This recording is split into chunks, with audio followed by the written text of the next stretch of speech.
Hey YouTube, I'm going to talk about doing jumps. And how do we do jumps? So the problem is how to jump and be accurate without missing either the chord or the note. A lot of times we have something like, usually in the left hand. Let's talk about the left hand. And usually accompaniments like this sort of thing. Whatever, we'll take something very simple. Let's say this. So, often a problem is, what we're going to deal with today is accuracy. So let's say it's something fast like this. How do we hit this note with accuracy? First thing is, if you consider the movement from this place to this place, there's two things going on. There's a horizontal movement that's going here, that's the most obvious one, but there's also a vertical movement. So a combination of two makes an arch. So instead of being like this, it should be like this. Keep an eye on this arch. This helps a lot with the accuracy because this way you're falling more directly on this note. Now if it's a black key, you can consider using something like the fourth finger and hitting it on the side like this. I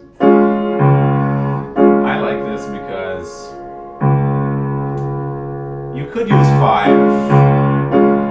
It's a different kind of attack even. With the 4, depending on the sound you want to make, you can also do this movement a bit. But if you're using the 4 can be a very effective finger if you're not using it on the tip of the finger. Use the side of the finger in this case. It happens sometimes even to use 3, but that's not easier. I would use 3 if I just want more sound. But 4 can be really effective. So work on this arch. Another thing to work on is placing. So you can play your chord and then place the note at the bottom or the octave or whatever it is. You know, it could be something like this. So place the chord, place the chord up here, and then place down here. So by placing, your hand is there before playing. So whether it's something like this, it doesn't matter. Place the chord, place the note. If the finger is on the right note, it can't be wrong. It sounds like a ridiculous thing to say, and it's so true. So you have only to put it there first and then play it. Now that's one strategy. Another strategy, which is almost contradictory to that, but try it anyway, this might be the thing that fixes the problem, is to rest in the keys. So play your chord and then rest, and then as quickly as possible when you're ready, you jump to the note where you're going. So once you rest, you go, and then rest there. And then as quickly as possible, you jump to the chord without losing any time in the jump. And then rest. And then as quickly as possible, go. So if you miss it like this, then you can gauge how accurate you're being. Rest and go. Play, rest and go. So it's not always completely accurate. And you can work on that. This is really useful when you have jumps. It can be even like really complicated jumps from one chord to another. That sort of thing really helps. So if it's something like this sort of thing, or things like that. So let's say you play this, rest, and then go play the next thing.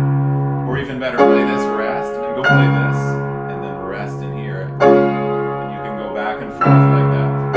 So if it's not accurate, you have to just, keep practicing that jump until you have the accuracy you want.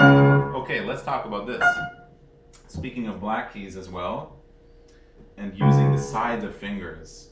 If you're doing octaves, keep the thumbs like this. So you're playing the black key on the side of the thumb. And then on the white keys, you can play with with the thumb like this. So black keys, white keys, black keys, white keys. It's not quite the same.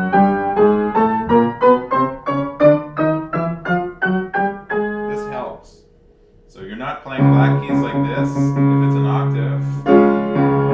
It's not, see, I have such a habit to do it, it's hard to do it the wrong way. It's not useful to play the black key like this as much as like this.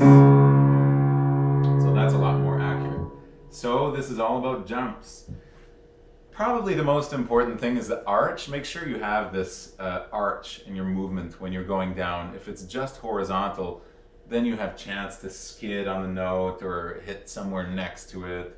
So make sure you have this arch. If you have a problem hitting a black key in particular, because this is a question that was asked, the arch is probably going to be the thing that will help. Next thing, place. Play. Always place before playing. That's one way of practicing. Do that. And do as well resting in the key and then going quickly and see if you have that accuracy. And if it's not accurate, slow down a little bit. When you come to my masterclass, we're going to talk about jumps.